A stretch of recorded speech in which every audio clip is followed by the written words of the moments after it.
The studio lights blazed down like stage spotlights, catching the tension in the air before a single word was spoken. You could feel it in the way the crowd held their breath. This wasn't going to be a normal night. Not tonight. Prince Harry stepped onto the stage of Real Time with Bill Maher to thunderous applause. He smiled that same disarming, polished grin he's worn since his earliest royal walkabouts. But there was a stiffness in his shoulders, a tension in his jaw that betrayed something more than nerves. He wasn't here just to be interviewed. He was here with something to prove. Bill Maher stood to greet him, extending a hand with his trademark grin, the kind that sits halfway between charming and condescending. "Prince Harry," Maher said, "welcome to Real Time. Not every day. We get royalty on the show. Though, to be fair, here in America, we tend to overthrow monarchies."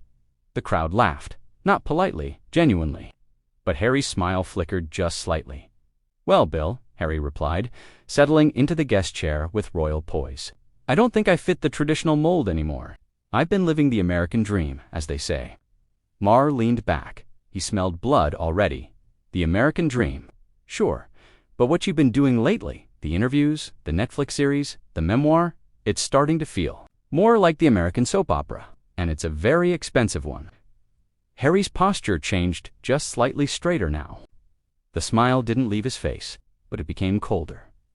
"There's been a lot of misunderstanding about what Meghan and I are trying to do," he said evenly. "We're just telling our truth." Maher raised his eyebrows. "Your truth." He air-quoted it, his voice practically dripping with skepticism. "See? That's the problem right there. Harry, there isn't your truth and my truth. There's just the truth. And from where I'm sitting, you've made millions airing your family's dirty laundry, all while demanding privacy." You could hear the discomfort ripple across the audience like a wave. Harry's jaw clenched with "Respect, Bill," he said, leaning forward. "You don't understand what we've been through. The racism, the media attacks, the racism card. Really? You married into the most ancient, uptight institution in the Western world. That's like joining the Marines and complaining about the uniform." Harry's face flushed, his voice sharpened. "This isn't about uniforms. It's about my wife being driven to suicidal thoughts. It's about our son having his security pulled because we stepped back from duties that were destroying our mental health." Maher paused. The gravity of Harry's words hung in the air. For a moment, he looked genuinely impacted. "I'm sorry to hear that. Mental health is serious, no question. But let's not pretend this hasn't turned into a brand. Books, podcasts, streaming deals. You've turned your trauma into a business." Silence. The audience didn't move. "You think this is about money?" Harry's voice was low now, dangerous. "You think I gave up everything I've ever known? My country, my family, my legacy for a paycheck?" Maher leaned in like a prosecutor, smelling victory. "I think you've been convinced your family's the enemy, when they were just trying to preserve a 1,000-year-old institution." Harry shot to his feet. His chair scraped loudly across the stage floor. The audience gasped. "Don't you dare bring my wife into this," Harry said, eyes burning. "Don't you dare suggest she manipulated me. You don't know her. You don't know us. And you sure as hell don't know what we've been through." Maher stayed seated, but his voice rose. "I know what I see. A man who had everything. Honor, duty, a role in history, and threw it away. And now you want to be the hero of a story you burned to the ground," he whispered. "You want to talk about pressure, Bill? Try walking behind your mother's coffin at 12. Try every relationship. You don't know pressure. You've never lived with the weight of that crown bearing down on a broken heart." Maher's face softened for a breath.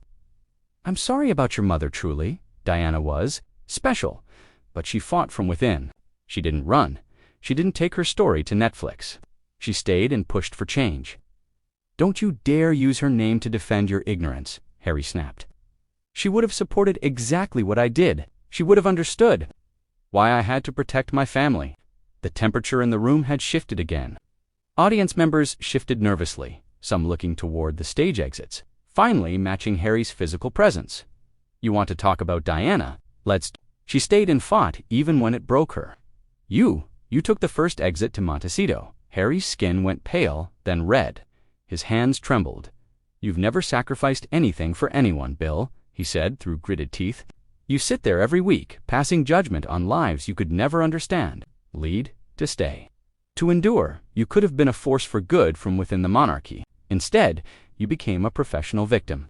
That landed like a punch. The audience let out a collective breath. For a second, it looked like Harry might actually swing security around.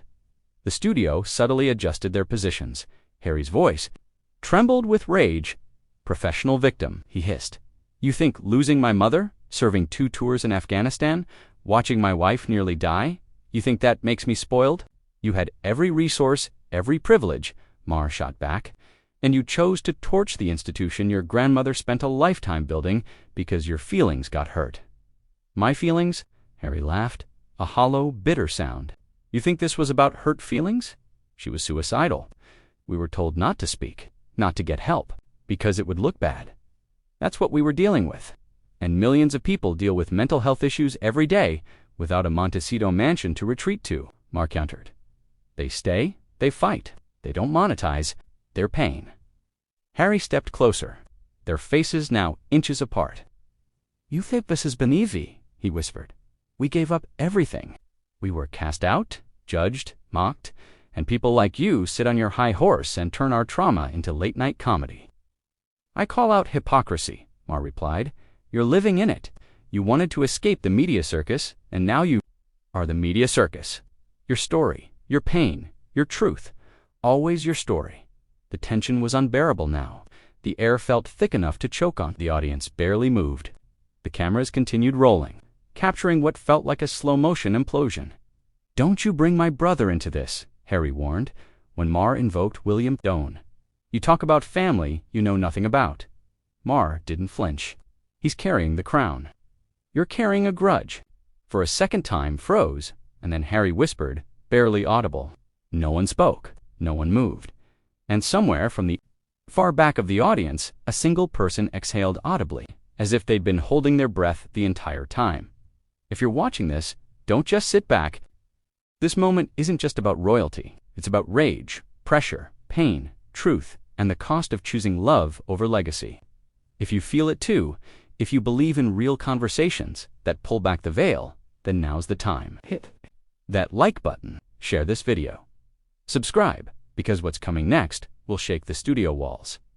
And this is just the beginning. Maher stood completely still, the corners of his mouth twitching, as if weighing whether to escalate or back down. But then, like every moment that had defined his career, he went in harder. "You know what's really tragic, Harry?" he said, voice low and biting. "You've got the world's attention, all of it, and instead of using that spotlight to elevate something bigger than yourself, you keep circling back to your family drama, again and again and again." Harry didn't blink. His face had gone still, unreadable. But his right hand twitched once on the armrest, like he was holding himself together by the thinnest thread. "This isn't drama," he said slowly. "This is survival. My wife was going to die. Do you understand? That, Bill, not figuratively, not emotionally. She was planning how to end her life because she felt she had no escape. And you want me to stay silent about that because it makes you uncomfortable?" Maher leaned forward, elbows on the desk, the heat in his gaze intensifying. "I'm not saying stay silent. I'm saying stop weaponizing it. There's a difference between advocacy and emotional ransom." There it was, the hit that knocked the air from the room. Emotional ransom. The audience didn't gasp. They didn't even breathe.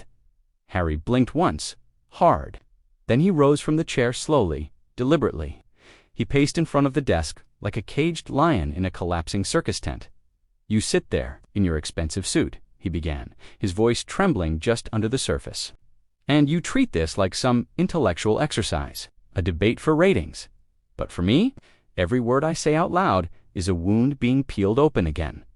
I don't want this attention. I never did. But I will not stay quiet just so men like you can stay comfortable in your cynicism." Maher cut him off, sharper this time. "You think I'm comfortable? I'm the guy who got canceled a dozen times for saying things people didn't want to hear. But I didn't cry victim every time it got hard. I took the hit and kept moving. That's what grown-ups do." Harry's face twisted. His voice dropped to a whisper so quiet, the microphones barely caught it. "You think I'm not grown up? Try burying your mother in front of the entire planet. Try watching your wife plead for help, while the institution that owns your last name tells you it's not good for PR. Maher shot back, voice rising with each syllable. I'm not saying you didn't go through hell, Harry. I'm saying hell doesn't make you a saint. It doesn't exempt you from being called out when you turn that pain into a multi-season narrative. People are hurting out there. They don't need royal therapy. They need leadership. Harry spun toward him, fury sparking behind his eyes. I am leading. I'm just not leading the way you want me to. I'm not smiling for cameras and pretending everything's fine. I'm not shaking hands while being stabbed in the back. I'm telling the damn truth, no matter how ugly it is. From the side of the set, a stage manager subtly raised her headset. The control room was buzzing now, producers arguing in hushed tones over whether to cut to commercial. They didn't. Not yet. Maher stood now too, matching Harry's height. You're not telling the truth. You're telling your version of it, and you're cashing in every time you do.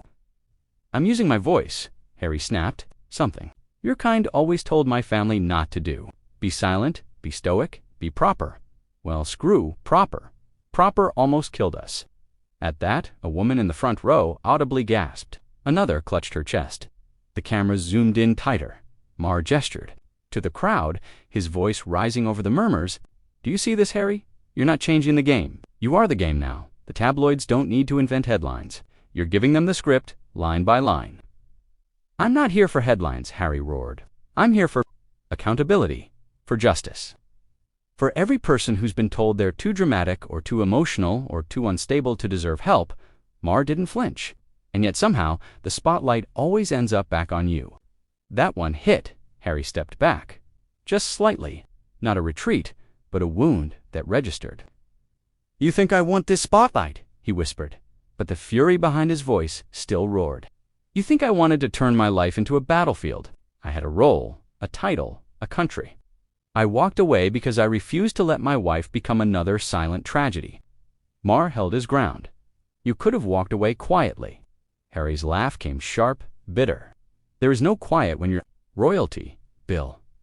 There is only spin or silence, and we chose neither. Suddenly, a voice from the audience pierced through the quiet. Let him speak. A woman, older, mid-50s, eyes wet with tears. She stood now, shaking slightly. The audience whipped their heads toward her, shocked. He's right, she said, voice cracking. My daughter took her life because no one believed her when she asked for help. Let him speak. The studio froze. Even Maher turned, visibly taken aback. For a long beat, no one said a word. Harry turned to her. His expression softened. His rage didn't leave, but it reshaped into something heavier, something unbearably human. I'm so sorry, he said to the woman, his voice trembling. Now, I'm so sorry. The woman nodded once. Thank you for not staying silent. Maher was quiet. The fire behind his eyes dimmed for just a moment. The room was different now. The stakes weren't theoretical anymore then, from the side of the stage. A producer's voice shouted quietly, We've got to go to break. But Maher raised a hand. No, he said. We're not cutting away. He turned back to Harry. You want to go there? Let's go all the way. Harry took a breath, a deep one, like he was diving into water that might drown him. You say, I made this about me, he said, but I made it about us, about the thousands who've suffered in silence, about the people still locked in systems that grind them down and spit them out. And what about your family? Maher asked, not backing down. Your father? Your brother? Did you ever think what your interviews, your books, your documentaries are doing to them? Harry's face hardened again. Did they think about me when they ignored my cries for help? Did they think about Meghan when they left her alone to face a press that called her names I wouldn't repeat in this studio? Maher leaned closer. They're not perfect. No one is. But they didn't walk away. They stayed. You left. And every time you speak, they bleed. Harry's voice broke, but he didn't stop. I left because staying would have killed someone I love. And if they can't understand that, then maybe they never loved us at all. The words echoed like gunshots. A crew member dropped something backstage. The clatter snapped everyone's attention, but only briefly. Every eye returned to the two men locked in verbal warfare. Harry stepped forward again. Toto now. Want to know the real difference between us, Bill? You tear people down and call it honesty. I'm trying to rebuild out of rubble. You think grief is an angle? I know it's a weight that never goes away. Maher looked at him, not with derision this time, but with something closer to recognition, maybe even respect. But the fire was still there. You're not wrong, Maher said, but you're not right either. Pain isn't a free pass to rewrite reality. Another silence, thick, claustrophobic. Then Harry turned slightly, not away, but toward something deeper. His voice dropped to a whisper. You think I haven't paid for every word I've spoken? I've lost birthdays, holidays. I missed my father's calls. I miss my brother's stupid jokes. But I won't sacrifice my children's peace for their approval. A few people in the crowd were crying now. Someone whispered, Jesus. Harry swallowed hard, his face red, his eyes glassy, but his voice never wavered. This isn't about legacy or tradition or crowns. This is about survival, and I'll burn down every lie if it means. My daughter never has to doubt her worth or wonder if she's loved because of the color of her skin.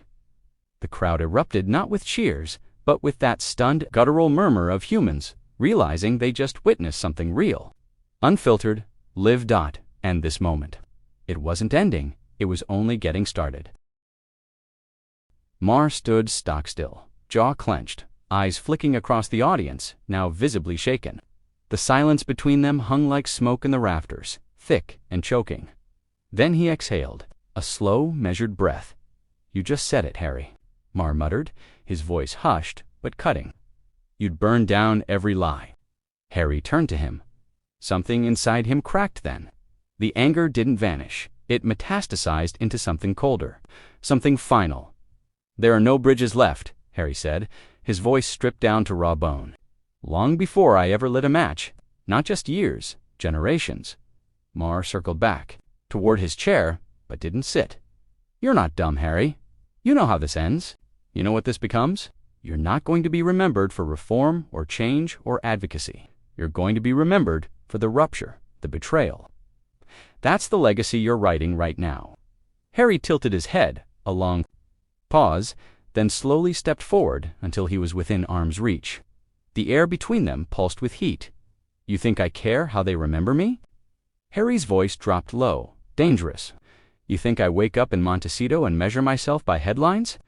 I measure by one thing now, whether my wife wakes up without panic in her throat, whether my son can go to school without hearing he doesn't belong, and whether my daughter grows up knowing she can be both black and royal without apology. The audience erupted in a single gasp, not for what was said, but how it was said, with fury. Soldot from the wings, a production assistant, scurried across the shadows, whispering into headsets. The control booth was in chaos. You're doing exactly what you claim the media does. You're turning real pain into myth, packaging it, polishing it, branding it as truth. But this truth, it's got more sequels than Star Wars. Harry leaned in, voice vibrating with fury. You think this is entertainment? You think grief is marketable? You smug bastard. If it meant I could go one day without wondering if another headline will push her back into the dark. The audience murmured louder now. A man in the back clutched his chest, like the weight of the conversation had landed there. You chose to leave. You chose to speak. You chose to monetize. It don't cry foul when people like me ask if maybe, just maybe, the victim act wore thin a few specials ago. Suddenly, Harry froze, his body stiff. And then, without warning, he pulled off the suit jacket and threw it to the floor. Like it was choking him, the audience gasped. The air felt like it cracked. You think this is an act? Harry shouted, now pacing like a tiger with nowhere left to run. You think I wanted this circus? I buried my mother in front of the world. I fought in a war that the tabloids forgot. I begged the palace for help and got press briefings instead. And when I finally broke the cycle, people like you called me a coward. A security guard stepped forward from stage left. Just one pace, Maher raised a hand. It's fine. Harry pointed a finger, not at Maher, but at the cameras. At U.S. No one, and I mean no one, tells you the cost of breaking tradition. They'll tell you it's brave. They'll call you woke. But what they won't say is that it costs you your name, your blood, your lineage. My kids will grow up knowing they'll never be welcomed back to the very world their name came from. Maher took that hit, staggered, but not down. Maybe that's the price of change, Maher said, voice measured. From the far end of the audience, someone shouted, "That's not fair." Another voice, louder, yelled, "Let him speak." Harry turned toward them, arms wide now. "This isn't about fair. My wife was suicidal, and they told us to smile. They took away our security. They ask us why we're angry." Suddenly, Joy Behar appeared from backstage, her face frozen in disbelief. She wasn't even supposed to be part of this show, but clearly the production had escalated. She stepped between them. She said sharply, "This is spiraling." "Then let it spiral," Harry snapped, "because maybe in the wreckage, people will finally see what we've been trying to say." Maher was visibly shaken now, not because of fear, but because, for the first time, it seemed like he saw Harry not as a brand, but as a man on the verge. Joy reached for Maher's arm. "Bill, enough. You made your point."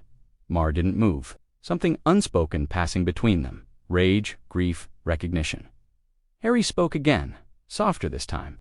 "You said people want leadership, and if telling the truth costs me everything, then it's a bargain, a beat." The audience leaned forward in their chairs, collectively forgetting to breathe. Then Maher finally stepped back and sat down, but dismantled. The camera zoomed in as Harry slowly walked back to his seat. He didn't pick up his jacket. He didn't need to. The room was heavy with something that didn't feel like a talk show anymore. It felt like a courtroom, a confessional, a reckoning. And then, just as the tension seemed unbearable, a single applause. It started with a woman in the front row, the same woman who stood earlier, whose daughter had died. She clapped once, then again, and then others joined her. The sound grew cautious, emotional, uncoordinated. Not celebration, not even support, just recognition. Harry sat down, chest still heaving, eyes glassy but unbroken. Joy leaned into the microphone. "We're going to take a break, and when we come back," Harry cut her off, his voice flat. "I'm not finished." The entire room froze. Maher blinked. "What else is there to say?" Harry stared straight ahead, into the camera. "I've got nothing left to prove," he said, "but everything left to protect." There was a stillness in the studio now, the kind that descends only after an earthquake, when everyone's still unsure whether the ground has truly settled. Harry's voice, quiet but unsparing, hung in the air like a final verdict. "Got nothing left to prove, but everything left to protect." Bill Maher didn't speak. Not right away. He looked at Harry, truly looked at him, as if for the first time in the past hour, he wasn't squaring off against a public figure, but a man who had finally taken off every piece of armor. Joy Behar sat motionless between them, one hand resting gently on the desk, eyes darting from one face to the other. The studio, still packed with audience members who had come expecting entertainment, now sat in silence that felt sacred. Finally, Maher broke it. He leaned forward. His voice, no longer sharp, no longer smug, had dropped to something closer to human. "I underestimated you." Harry didn't smile. He didn't flinch. Most people do. Maher nodded slowly, as if giving something up. "I thought you were playing the victim. I thought this was all about image, but I was wrong about one thing." He paused. "You're not afraid to lose everything, are you?" Harry's eyes never left him. "I already did." That silence returned heavier. This time, like grief, had slipped into the room and taken a front row seat. Joy leaned back slightly. "Why do we always wait until someone breaks before we start believing them?" Harry's gaze fell to the floor. Then he looked up at her, his voice suddenly softer, not fragile, but deepened by the storm. "Because we're taught to respect power more than pain." A ripple of breath moved through the audience. No one clapped. No one needed to. Maher turned slightly in his chair. The edge was gone from his posture now, replaced by something much older. Wariness, maybe, or reflection. "Think the monarchy can change?" he asked, not sarcastically, but like a man asking if redemption is possible. Harry's mouth curled slightly, but it wasn't a smile. It was the shadow of something lost. "I don't know," he said, "but I know I couldn't change it from inside." He looked up again, this time not at Maher, not at Joy, but directly into the lens. And now, this wasn't a conversation, it was a message. "I want my kids to know that their father didn't choose silence, that when the world said, 'Don't rock the boat,' I flipped the damn thing over. Not because I hated where I came from, but because I loved who I was becoming." He paused, just long enough for the words to register in everyone's bones. Being royal wasn't my choice, but being free was. A tear slid down the cheek of a young man in the back row. The woman from earlier, the one who'd lost her daughter, had her hand over her heart, and Maher just nodded. No clever retort, no punchline, just ... nodded. Joy cleared her throat, but her voice cracked anyway. "You want to say anything else before we close this out?" Harry took a deep breath, looked at Maher, then at Joy, then back into the camera. "I know a lot of people watching this probably hate me, or think I'm privileged, or fake, or bitter. And maybe they're right about some of it. I'm flawed. I'm not pretending otherwise." He shifted forward, "But if this conversation makes even one person feel less alone, if it helps even one family say, 'Let's talk about what's really happening behind our closed doors,' then I'll take every headline, every insult, every late-night joke." He swallowed hard. "I didn't come here to be liked. I came here to tell the truth." That moment sat with everyone. Then Joy, with hands clasped and lips trembling slightly, whispered into her mic, "We need more of that." The audience, slowly, respectfully, began to applaud. Not the kind of applause that ends a performance, but the kind you offer at a funeral or a birth, or both. Maher stood. He looked at Harry, extended his hand. "I still think you went too far." Harry rose, met his hand in the middle. "I didn't go far enough." Their handshake wasn't warm, but it wasn't hostile. It was two men who had gone 12 rounds in public and survived it. Joy stood too, voice breaking through the emotion thick in the air. "Well," she said, blinking back tears, "that was supposed to be a discussion. It turned into a therapy session, a confrontation, a reckoning." She turned to the camera. "And maybe that's exactly what we needed." Behind her, the studio lights dimmed slightly, leaving the stage in soft gold, less like a battlefield, more like an altar. Then Harry turned back toward the camera, one last time. He didn't smile. He didn't wink. He just spoke. To anyone watching this, who's hurting, who feels trapped, unseen, unheard, you are not broken. You are not crazy. You are not alone. Speak, even if your voice shakes. He paused.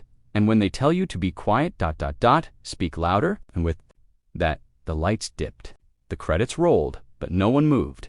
The audience sat, eyes red, hands clasped, because this wasn't just television anymore. This was truth, bleeding, unapologetic, and human. And whether you loved him or loathed him, one thing was certain tonight. Prince Harry didn't just reclaim his voice, he demanded to be heard. If this confrontation stirred something in you, if it cracked open questions you've never dared ask, then don't let the moment die here. Like, share, subscribe, because the next conversation may be even harder and even more necessary, and we'll be here for it. Stay with us. This is just the beginning.